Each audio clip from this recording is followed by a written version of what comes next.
누가복음 6장 46절 제가 읽겠습니다. 너희는 나를 불러 주여 주여 하면서도 어찌하여 내가 하는 말을 말하는 것을 행하지 아니하느냐. 아멘. 오늘은 불순종을 회개하라 라는 제목으로 함께 말씀을 나누고자 합니다.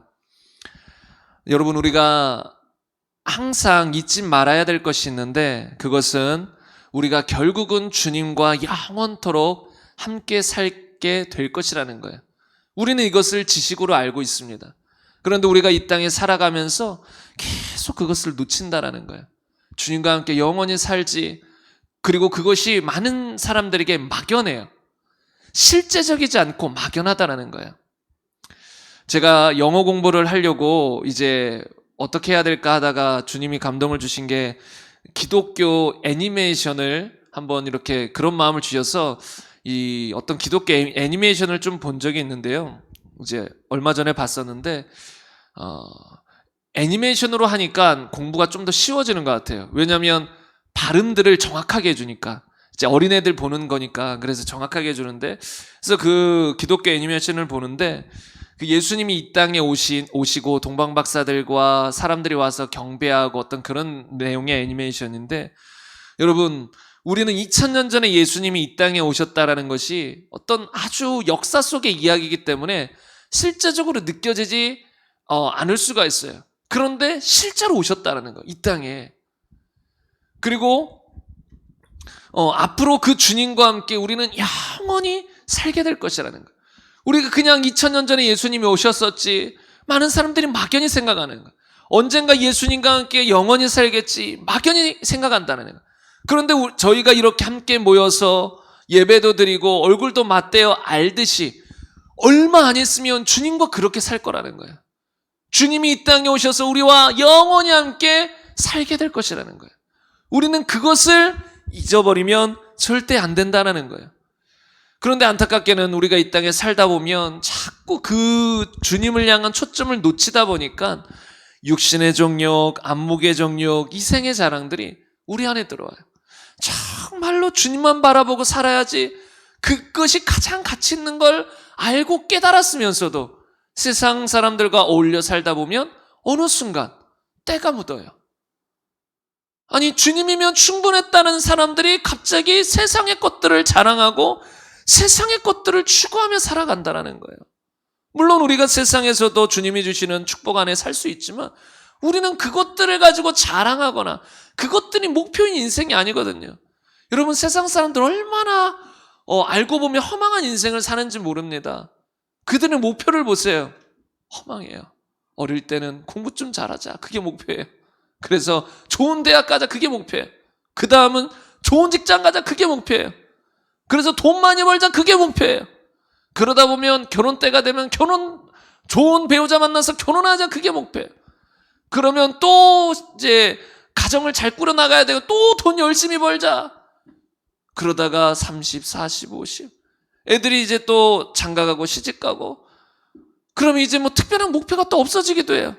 여전히 그때도 이 땅에 어떤 육신의 정욕과 안목의 정욕과 이생의 자랑으로 충만한 사람들도 있죠. 나이가 많이 들어도. 그러다가 그런 것들을 추구하다가 나이가 들면 이제 또 명예욕이 강해져가지고 나 이 정도 살아, 이 정도 뭐 명예가 있어. 그래서 그런 것들로 사람들에게 자랑하다가 세월 다 끝나요.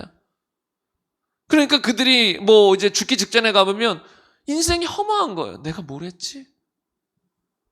좋은 대학, 죽으면 끝인데. 많은 거, 번 거, 죽으면 끝인데. 명예 많이 얻었지만, 사람들로부터 인정받았지만 죽으면 그게 무슨 소용인가? 그리고 아무리 인정받으려고 해도 모든 사람에게 인정받을 수 있는 것조차 아니고, 인정받는다고 하는데 그게 무슨 소용인가? 지나가면 다 없어지는 것을.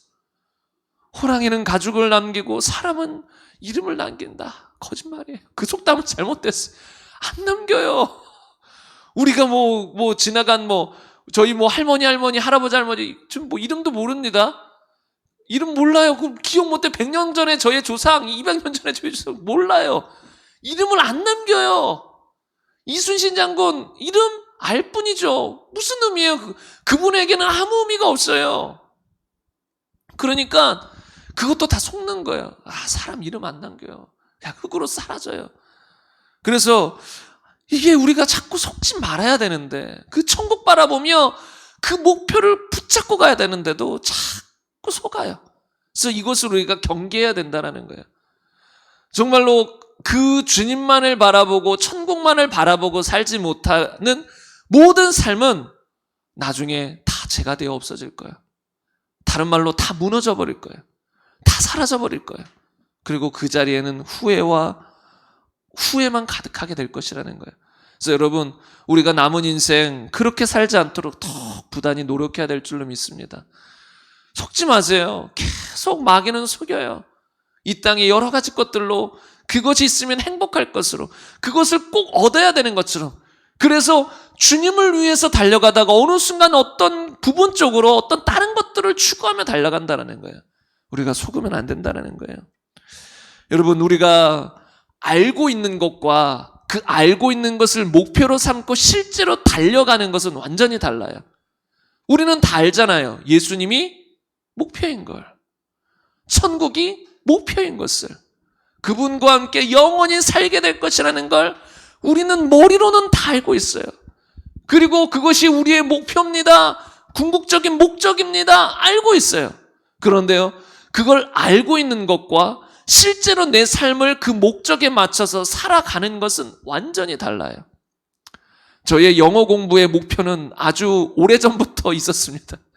수년 전부터 영어 공부해야지, 영어 공부해야 된다, 영어 마스터해야 된다. 수년 전부터 저의 목표는 영어 공부였어요. 그런데요, 그걸 목표로 가지고 있는 것과 실제로 삶에서 영어 공부를 해나가는 것은 완전히 다른 거예요. 근데 그 목표가 있을 뿐이고 영어 공부를 실제로 하지 않으면 솔직히 아무 의미가 없어요. 천국을 그냥 나의 목적이다 막연히 생각하고 천국을 침노하며 살아가지 않는다면 아무 의미가 없잖아요. 나는 예수님이 목표고, 천국이 목표고, 예수님 사랑하는 게 목표고, 말씀에 순종하는 게 목표고, 목표는 다 있는데 삶에서 그 목표를 따라 살아가지 않는다면 솔직히 그 목표는 그냥 명목상의 목표일 뿐인 거예요. 그런 목표를 또 가지고 있으면 스스로 속아요.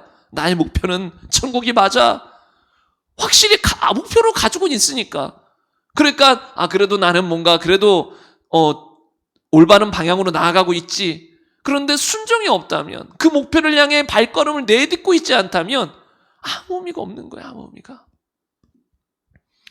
오늘 말씀 보면 너희는 나를 불러 주여 주여 하면서도 어찌하여 내가 말하는 것을 행하지 아니하느냐. 예수님은 이 땅에 구세주일 뿐만 아니라 임금으로 오셨습니다. 그래서 우리 사람은 예수님의 명령 앞에는 절대 순종이에요. 우리가 이 땅에 어떤 사람을 향해서 절대 복종할 이유는 없습니다. 사람 앞에 우리는 절대로 굴복하지는 않아요. 그러나 예수님은 우리의 왕이시기 때문에 그분의 모든 말씀 앞에서는 무조건 아멘이라는 것이, 그분이 우리를 지으신 창조주이시자, 그분은 사랑의 왕이시자, 공의의 왕이시자, 흠이 없는 왕이시자, 그분은 모든 것을 주관하시는 왕이세요. 그래서 우리는 그분의 모든 말씀 앞에는 아멘으로 화답하며 순종하며 나가야 돼요. 그런데 문제는 많은 사람들이 주님 주님 아멘 아멘 하면서도 실제적으로 순종하는 삶이 없다는 거예요. 너희는 나더러 주여 주여 하면서, 나보고 예수님 예수님 하면서 나의 왕이시여라고 하면서 왜 내가 말하는 것을 행하지 않느냐. 주님은 책망하신다는 거예요. 주님은 이 시대에도 이렇게 수많은 사람들을 책망할 것입니다. 왜요? 교회를 다니고 수많은 것들을 주님 위해서 한다고 하지만 실제로 왜 내가 말하는 것을 행하지 않느냐라는 거예요. 교회 일들을 하면서 겉으로 보이고 목사님이 하라는 거, 교회에서 성도들 안에서 여러 가지 프로그램은 하면서 왜 내가 개인적으로 너에게 말하는 말씀들을 왜 행하지 않느냐라는 거예요. 여러분, 이게 너무나도 중요하거든요. 우리가 겉으로 예배 잘 드리고 기도 열심히 하고 헌금하고 봉사하고 이게 다 필요가 없는 게 아니에요. 그런 것도 우리의 신앙생활을 점검할 수 있는 하나의 척도는 될 수 있습니다. 그러나 정말 중요한 척도는 매일매일 성령님의 인도를 따라 살아가냐는 거예요. 매일매일 예수님의 명령에 따라 살아가냐는 거예요. 예수님은 나의 양은 모든 예배에 참석한다. 단지 이렇게 말하지 않았어. 나의 양은 모든 기도에 참석해서 열심히 부르짖는다. 단지 이렇게 말하지 않았어. 예수님은 나의 양은 열심히 헌금한다. 단지 이렇게 말하는 게 아니에요. 예수님은 나의 양은 내 음성을 듣고 나를 따른다라고 했어. 진짜 주님의 양을 구분할 수 있는 결정적인 척도는 그분의 말씀에 순종하느냐 순종하지 않느냐예요. 이게 결정적인 척도예요. 그래서 마지막 날에 나더러 주여 주여 하는 자마다 다 천국에 들어갈 것이 아니요 하늘에 계신 내 아버지의 뜻대로 행하는 자라야 들어가리라. 왜요? 예수님의 양은 예수님의 명령에 순종했을 것이기 때문에 당연히 천국 가는 것이고, 아버지의 뜻대로 행한 사람들이고, 아버지의 뜻대로 행하지 않는 사람은 예수님을 따라 살아가지 않은 사람이에요. 불순종하며 예수님의 말씀만 들을 뿐 삶에서 순종은 없는 사람들은 하나님의 자녀가 아니라는 거예요. 그런 사람들을 명목상의 신자 또는 그리스도인이라고 표현해요. 껍데기 신자. 겉으로만 성도인데 영적으로 보면 하나님의 자녀가 아니라는 거예요. 그래서 주님은 이 시대에도 모든 교회 안에 참된 성도와 가짜 성도를 완전히 구분하십니다. 우리는 교회 다니면 다 성도지요 그냥 표현하지만 주님 보시기엔 성도가 아닌 존재들이 너무나 많아요. 그래서 영적으로 보면 무시무시할 수도 있어요. 왜요? 양들도 앉아있는데 또 수많은 염소가 앉아있어요. 그러면서 입술로는 다 주여 주여 하지만 영적으로 보면 마귀의 자녀인 거예요. 염소인데 교회에 와 있어요. 아직 양으로 변화되지가 않았어요. 참으로 회개하여 새로운 피조물이 안 됐어요. 그런데 입술로는 주님을 찬양하며 살아갈 수 있다는 거예요. 이것이 너무나도 비극적이며 가슴 아프며 또 심각한 현실이라는 것입니다. 사무엘상 16장 7절은 이렇게 말합니다. 여호와께서 사무엘에게 이르시되 그의 용모와 키를 보지 말라. 내가 이미 그를 버렸노라. 내가 보는 것은 사람과 같지 아니하니 사람은 외모를 보거니와 나 여호와는 중심을 보느니라 하시더라. 너무나도 유명한 말씀이고 수많은 사람들이 인용합니다. 그런데요, 저는 이 말씀을 이렇게 인용하는 사람들도 종종 봅니다. 사람은 외모를 보는 게 맞아. 보세요. 사람은 외모를 본다고 했잖아요, 주님이. 그러니까 맞아, 사람은 외모를 봐. 그래서 결혼하는 남녀 청년들도 목사님, 주님도 인정하셨습니다. 사람은 외모를 봅니다. 하나님은 중심을 보시지만 사람은 어쩔 수 없잖아요. 외모를 보잖아요. 그런데요, 여기서 주님이 그런 의도로 말씀하셨을까 한번 잘 생각해 보셔야 돼요. 어떤 목사님도 저에게 이걸 말씀하시면서 사람은 외모를 그래도 본다. 그래서 외적인 것도 좀 갖춰야 된다. 이런 말씀을 하셨는데 순간 헷갈리더라고요. 그런가? 이 말씀 가지고 그럼 외적인 걸 좀 많이 갖추고 이렇게 해야 되나? 그런데 여기서 주님은 뭐라고 말씀하십니까? 사무엘에게 그의 용모와 키를 보지 말라. 다른 말로 외적인 거 지금 외모를 보지 말라라고 말씀하시는 거예요. 그래, 사람들은 외모를 보는 거지. 나는 중심을 봐. 그러나 사람들은 외모를 볼 수밖에 없어라고 말하는 게 아니라 하나님의 종이었던 사무엘조차 실수로 또는 잘못하여 외모를 본 거예요. 그래서 그걸 정정해 준 거예요. 그러면 안 돼. 너 외모 보면 안 돼. 나는 사람들의 중심을 봐. 그들의 마음에 뭐가 있는 그거를 봐. 너도 그걸 봐야 해. 그럼 여기서는 사람은 외모를 보는 거고 하나님만 중심을 보는 거야. 그게 아니라 하나님이 중심을 보듯이 너희들도 사람의 중심을 볼 수 있어야 돼. 그냥 겉을 보고 판단하지 말라는 거예요. 외적인 것을 보고 판단하지 말라는 거예요. 여기서는 키와 용모, 이거를 외모라고 표현했어. 근데 이거 안에는 학력도 포함되고 직업도 포함되고 그 밖에 여러 가지 이런 외적인 것들, 출신 이런 것이 다 포함된다는 거예요. 하나님은 그런 것이 아무것도 중요한 게 아니에요. 하나님 앞에는 하나도 안 중요해요. 그분이 대학원을 나왔든 세계적인 하버드, 아니요. 하나님 앞에서는 아무것도 아니에요.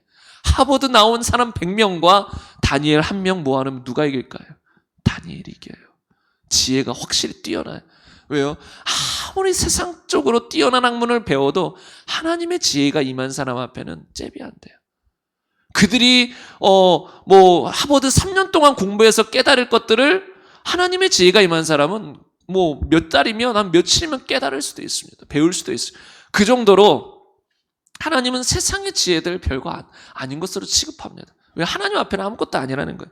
그래서 이 말씀은 정말로 중심을 봐야 한다라는 거예요. 근데 문제는 하나님이 말씀하신 것처럼 실제적으로 많은 사람들이 외적인 걸 본다라는 거예요. 그래서 바리새인들은 미혹이 되어버렸죠. 누가복음 11장 39절에 보면 주께서 이르시되 너희 바리새인은 지금 잔과 대접에 겉은 깨끗이 하나 너희 속에는 탐욕과 악독이 가득하도다. 속아 넘어간 거예요. 이들은 외적인 것으로 자신을 판단하고 치장하기 시작했다는 거예요. 그들의 기준은 외적인 거예요. 그래서 겉으로 깨끗하면 나는 깨끗한 사람이야. 겉으로 신앙 좋으면 나는 신앙 좋은 사람이라고 생각하면서 스스로 합리화하고 속아 넘어가는 거예요. 스스로 미혹되는 거예요. 그래서 성경에는 그런 말씀이 있습니다. 스스로 속이지 말라. 많은 사람들이 스스로 속이는 거예요. 또는 스스로 합리화하는 거예요. 또는 스스로 미혹되는 거예요. 왜요? 겉을 치장하면서. 하나님은 분명히 나는 중심을 본다라고 했는데 사람들은 중심은 별 신경 안 쓰고 계속 겉치장만 하는 거예요. 사람들 앞에 보이는 모습들만. 주님 앞에는 그게 의미가 없는 거예요. 물론 그렇다고 뭐 겉으로 드러나는 걸 아무것도 하지 말라 그게 아니라 속이 깨끗해지면 겉은 자동으로 깨끗해진다는 거예요. 주님의 초점은 먼저 속을 깨끗이 하라는 거예요. 그러면 겉이 자동으로 깨끗해진다. 예배 열심히 드리려는 그 행위에만 집중하지 말고 정말로 주님을 사랑하는 중심이 되라 이거예요. 그러면 자동으로 예배는 열심히 드리게 돼 있어. 기도도 마찬가지예요. 당연히 열심히 하려는 마음이 있어야겠지만 겉으로 행위만 사람에게 보이려고 그냥 열심히 하는 건 의미 없다 이거예요. 정말 믿음으로 주님을 사랑하고 주님의 나라를 위해서 기도하려는 이 마음을 가져야 된다는 거예요. 그러면 열심히 기도하게 된다는 거예요. 그래서 여러분 우리는 스스로 속이면 안 됩니다. 교회에서 열심히 예배하고 기도하고 헌금하고 섬기고 이런 것을 하다 보면 그런 것으로 자신의 영적인 상태를 점검하게 되는데 이러면 안 된다는 거예요. 우리는 항상 영적인 나의 상태를 점검해야 되는데 이 세상에 살다 보면 자꾸 타성에 젖기도 하고 세상에 육신의 정욕, 안목의 정욕, 이생의 자랑들이 들어오기도 하고 그러다 보면 은연중에 나도 모르게 스스로 속아 넘어가고 둔감해져요. 영적인 부분에. 그래서 교회는 그래도 열심히 다니니까 그래도 기도도 열심히 하니까 내 상태가 지금 괜찮겠지. 헌금도 열심히 하고 봉사도 하고 주님 위해서 나름 여러 가지 것들을 하니까 괜찮겠지라고 하지만 가장 중요한 척도는 주님 말씀 앞에 순종하고 있느냐라는 거예요. 예배하는 거, 기도하는 거, 헌금하는 거, 섬기고 봉사하는 거 이것도 순종 안에 포함돼요. 그것도 당연히 포함되지만 이제 그 외에 주님이 우리에게 말씀하시는 것들이 너무나 많단 말이에요. 우리 스스로 아는 경우도 많습니다. 이래야 되는데 이거 해야 되는데 예를 들어 주님이 그럼 내가 매일 시간 떼서 기도해야 되는데 아니면 매일 시간 떼서 성경 봐야 되는데 아니면 내가 주님이 자꾸 사랑하라고 하는데 용서하라고 하는데 여러 가지 주님이 우리에게 주시는 말씀들이 있어요. 근데 그런 것들에 대해서는 둔감하고 순종하지 않으면서 그냥 어느 정도 겉으로 예배드리고 기도하고 헌금하니까 내 영적인 상태가 괜찮겠지라고 하면 이거는 스스로 속이고 있는 것이라는 거예요. 그러니까 여러분 우리가 지금까지 여러 가지 진리들을 배워왔습니다. 앞으로 계속 그 진리들을 배워나가는 건 너무나도 중요해요. 바른 진리, 성경을 바로 아는 것. 이걸 사람들이 몰라서 많은 사람이 지옥 가거든요. 바른 진리를 몰라서 그냥 진리를 어정쩡하게 반쪽만 알거나 희미하게 알다가 지옥 가는 사람들은 많아요. 그래서 우리는 진리를 바로 알기에 힘써야 돼요.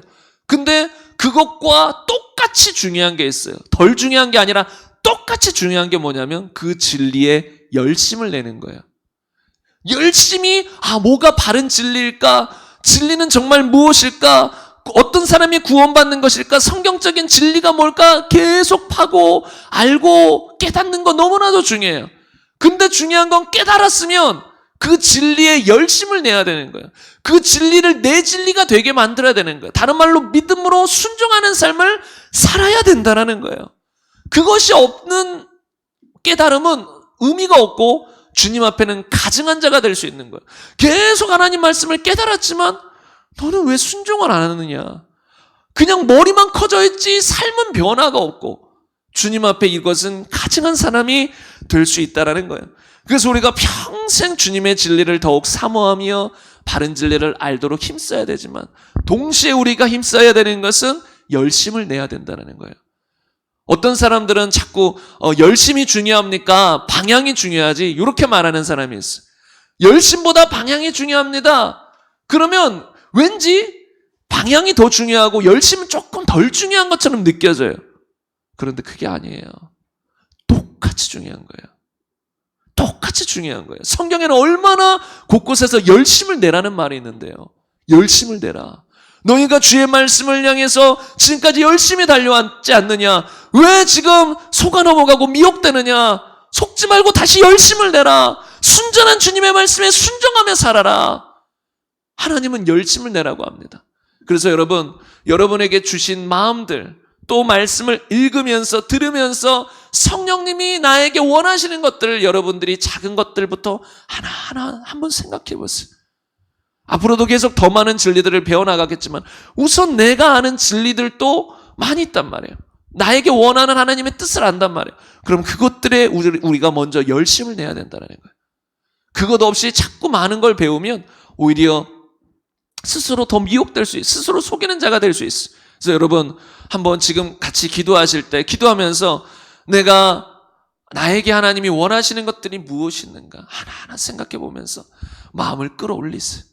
그 주님의 말씀 앞에 내 마음을 맞추세요. 열심을 내세요. 우리 인생 얼마 남지 않았습니다. 이 땅에 남아있는 건 그냥 우리만 먹고 잘 살라는 게 아니에요. 주를 위해 이제 살아가라는 거예요. 땅끝까지 복음 전파하는 게 우리 사명이잖아요. 주님이 이 땅에 인간을 만들어 놓고서 뭐라고 말씀하셨습니까? 생육하고 번성하여 땅에 충만하여 이렇게 모든 생물들 이렇게 말하면서 인간은 그 모든 것들을 다스리라고 했어요. 여러분 하나님의 형상과 모양으로 인간이 만들어졌죠. 그 말씀에 이어서 바로 나오는 게 뭐예요? 다스리라는 거예요. 그래서 하나님은 인간을 이 땅에 하나님의 대리자로 세운 거예요. 그런 다른 말로 인간이 하나님처럼 이 땅을 다스리고 통치하는 사람으로 살아가려는 거예요. 그러니까 하나님이 우리 인간을 만드셨어요. 그리고 이 땅을 다스릴 권세를 우리에게 준 거예요. 그래서 우리는 특별한 존재예요. 동물과 같은 존재가 아니에요. 하나님의 형상과 모양. 창세기를 잘 보세요. 그 말씀을 하면서 하나님의 형상과 모양을 따라 지었다라고 하면서 바로 이 세상을 다스리라 라고 말씀한다는 거예요. 그래서 우리는 하나님의 명령을 지키며 이 세상을 다스리며 살아갈 수가 있어야 된다는 거예요. 그래서 어떤 사람들은 자꾸 하나님만 사랑하며 하나님에게만 초점 맞추고 이 세상은 신경 안 쓰는 사람이 있어요. 그런데 제대로 하나님 앞에 깊이 들어가면 하나님은 반드시 세상에 나가라. 빛과 소금의 역할을 감당해라. 라고 말씀하신다는 거예요. 왜요? 주님이 이 땅에 하나님의 형상과 모양을 만든 이유가 이 땅의 모든 것들을 다스리고 빛과 소금의 역할을 감당하라는 거예요. 우리가 열심을 내야 된다는 거예요.